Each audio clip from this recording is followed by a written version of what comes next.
காற்றின் மொழி ஒலியா இசையா பூவின்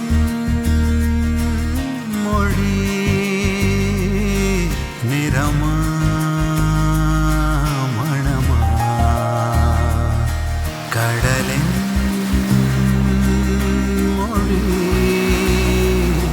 அலையா உடையா